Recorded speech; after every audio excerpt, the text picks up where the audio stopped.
I have a nice treat in the shop today.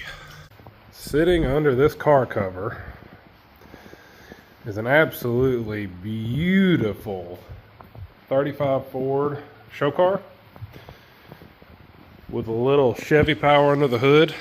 Customer came to me, lives in my neighborhood, but had a store bought or online bought bumper that he wanted to graft onto the front of this thing. And as you can see, they have done some extensive work.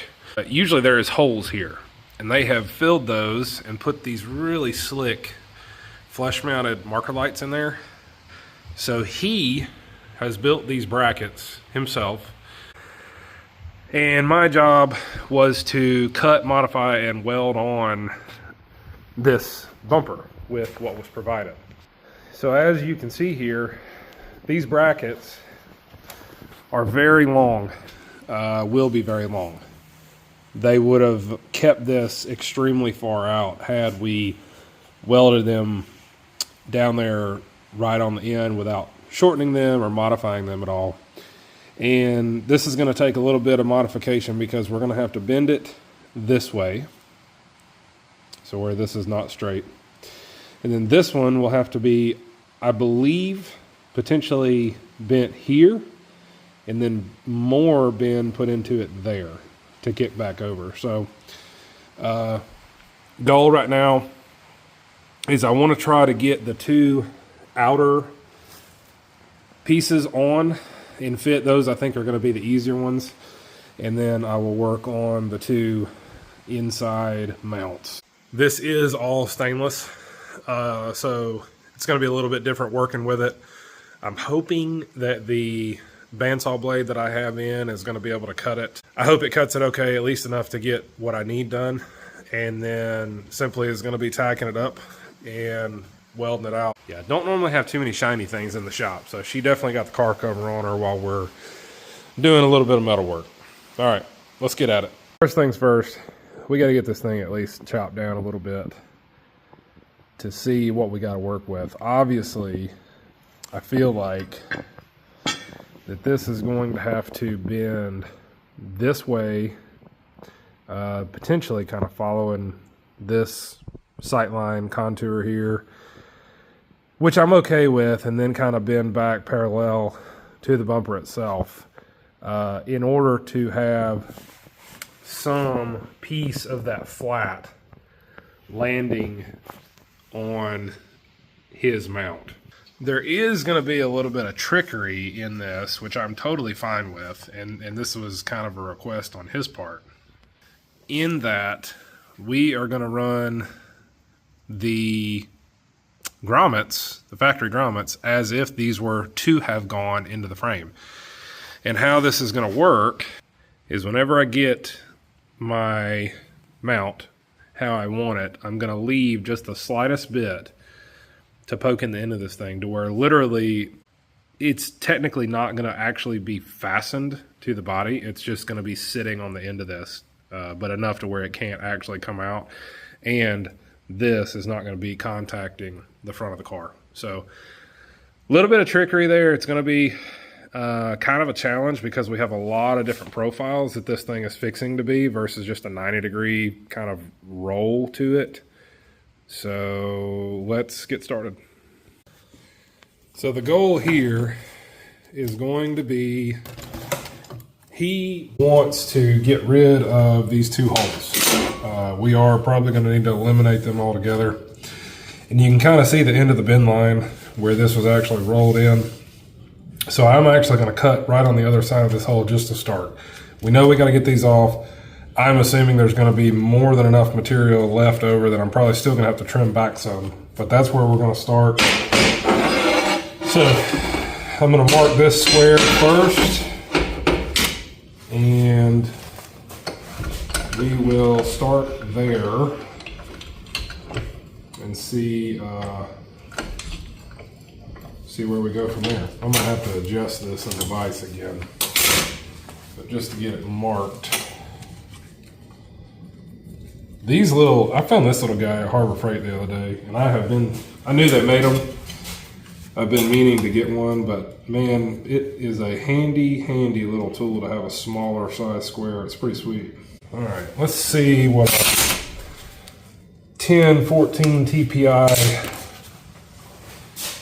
tooth will do on stainless. I'm assuming it's probably not going to be too happy about it, and I already know that this blade is actually on its way out, so we'll see how it does.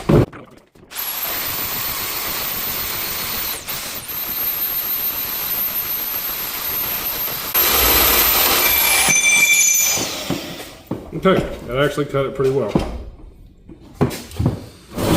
Not mad about that in the least.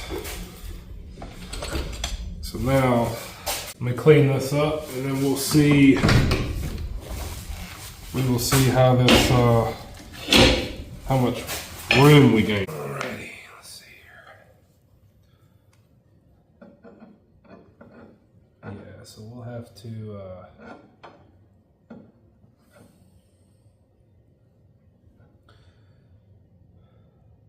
I think we're actually good on length. In all reality, had to get the hole off. There was no option to do anything different with that.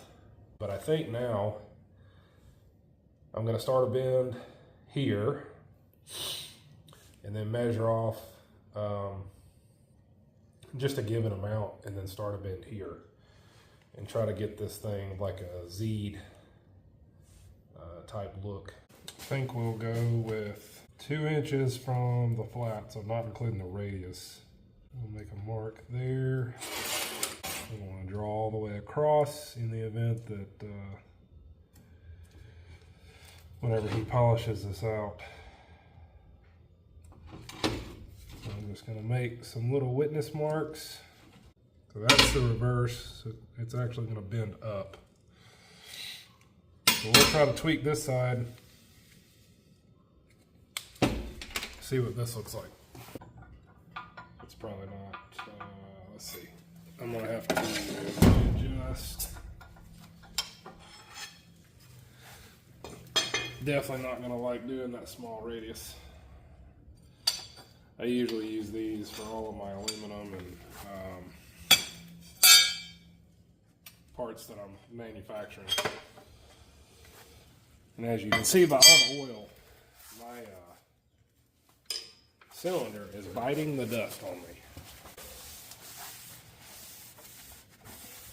All right, now let's see.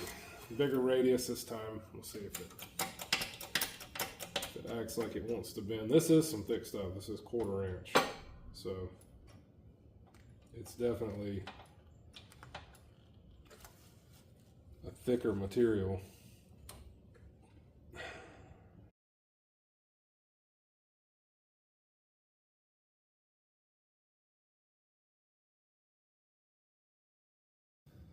I like this. I'm tempted just to use the witness mark off of that.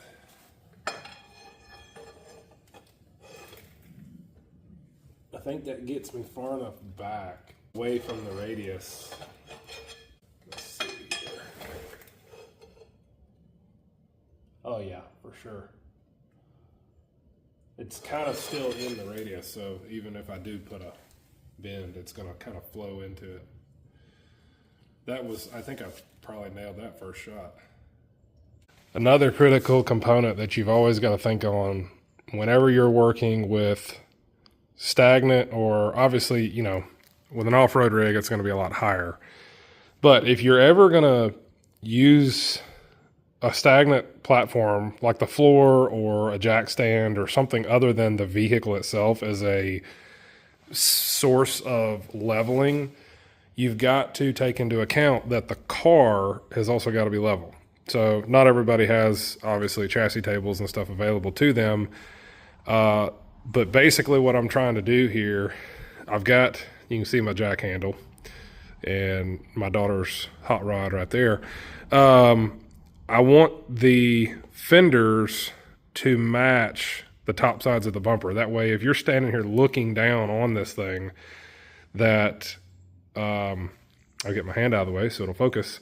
There's not any crazy height differences in the bumper to the body. So you can kind of see here, basically, they're even on both sides. The grill flows well right in the middle there. I think one side's a little farther out or closer than the other, but we're not to that point yet. I just wanted to make note of that. All right, so I've got one. I'm happy with how this one fits. And actually it fits the other side close enough that I am going to mimic it on this one. So plenty of adjustment, but I'm going to basically build this exact same thing for this side, and then I'll fine tune this one. This one will get tacked in and holding the bumper because the driver's side is it seems to be the funny side. So we're gonna get it fixed first, tighten the bolt in, and then I'm gonna worry about fitting the passenger side.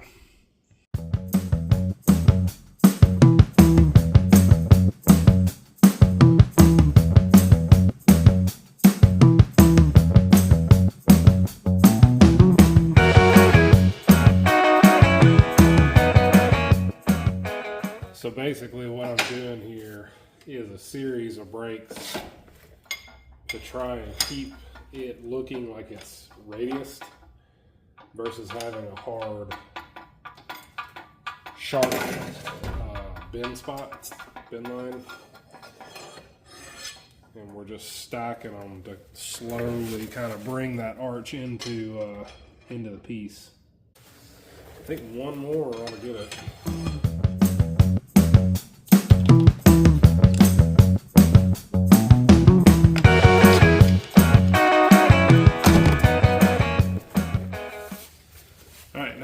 Measure off our 2 inches back off of the radius point and bend that.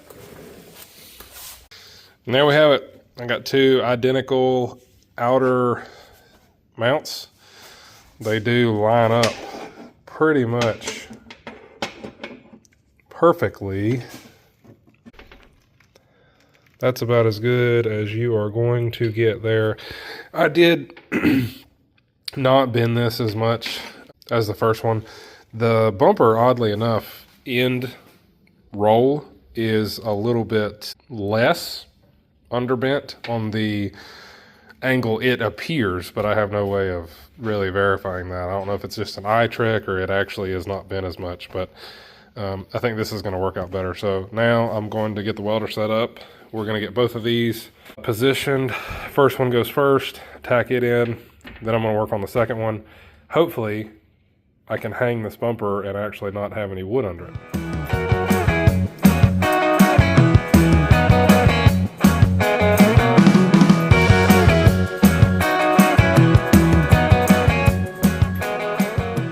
Well, I am very pleased. This looks very good on the front of this thing. I think he is going to be very happy. It's very close, which is what he wanted. He did not want it very far out.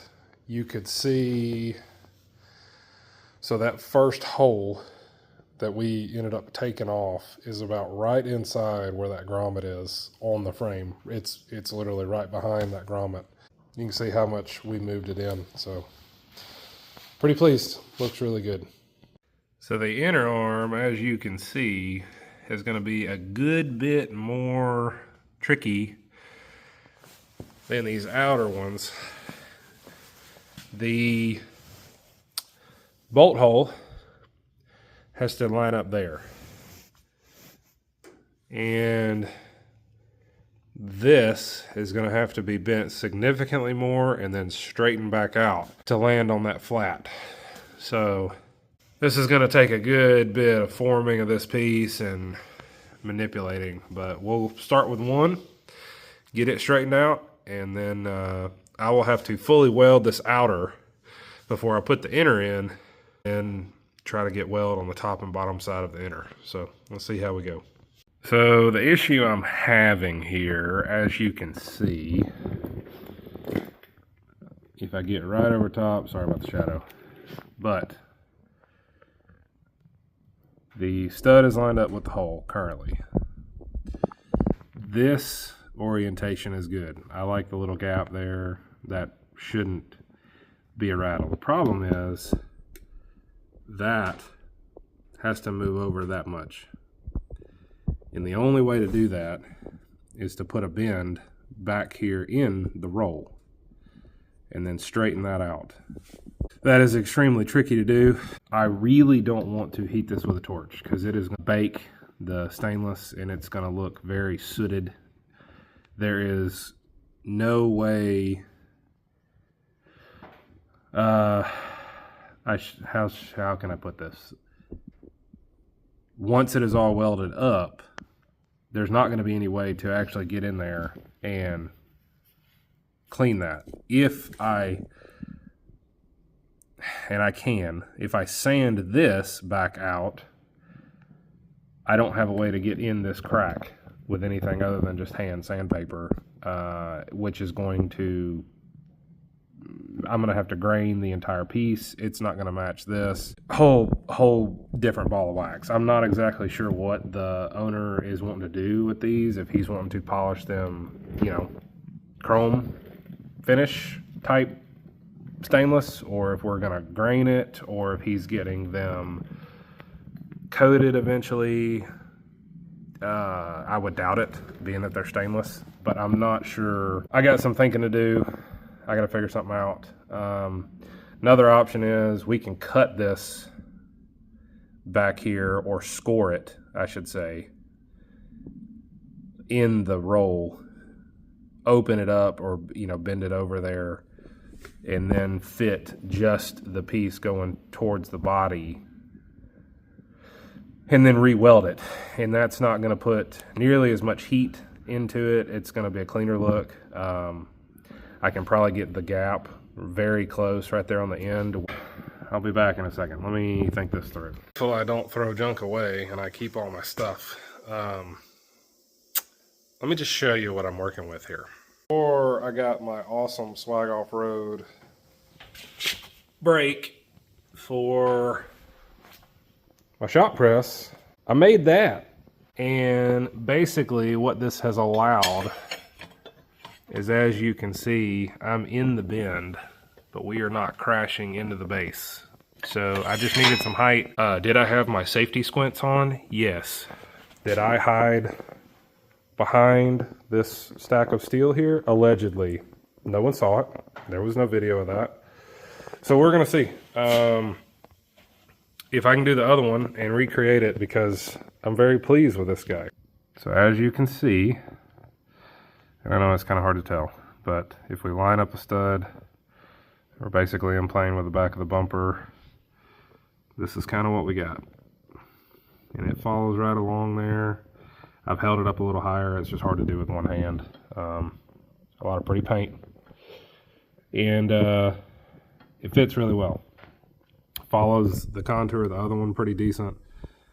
I think this is going to be the end result. I have already sanded out some of the bend marks on the side, like I was mentioning there.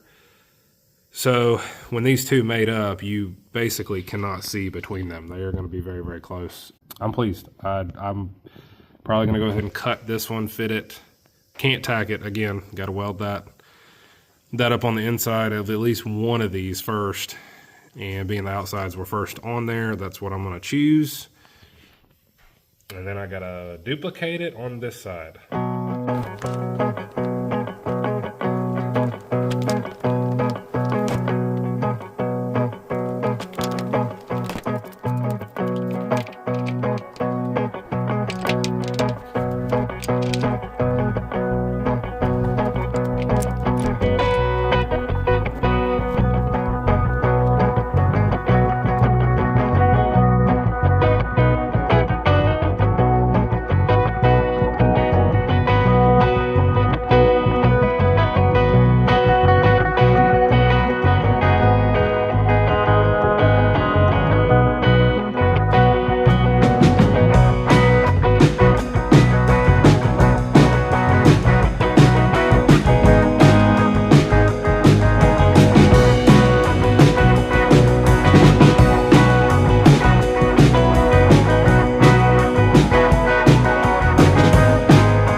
is because this is 1/4-inch stuff.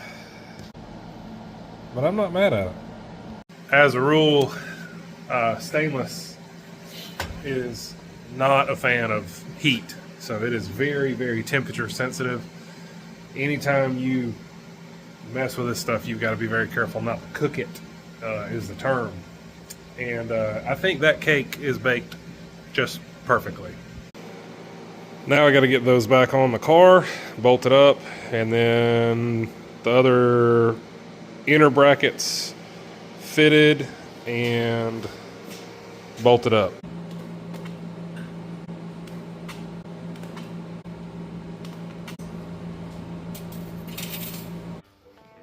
And there she is, all finished up, bolted up tight. Should do very well for bumper things on this old Ford. But I am very pleased. I think the customer is going to be very happy. Well, another one done. He was super excited, really happy. It's funny how something like that can change his whole perspective of that car, and kind of just, he was thrilled with just having a bumper on it, so it was really cool. Probably will see a lot more of his stuff. He's a big time car guy. Anyhow, thanks for watching, appreciate it. Tune in next time. Probably going to be some more Jeep content. Got to get the rear end straightened out in that finally, and I'm probably going to try to make a gas tank skid for it. Mine is bashed in pretty bad, so tune in next time. We'll see what comes of that or any other jobs that are coming in, and appreciate y'all watching.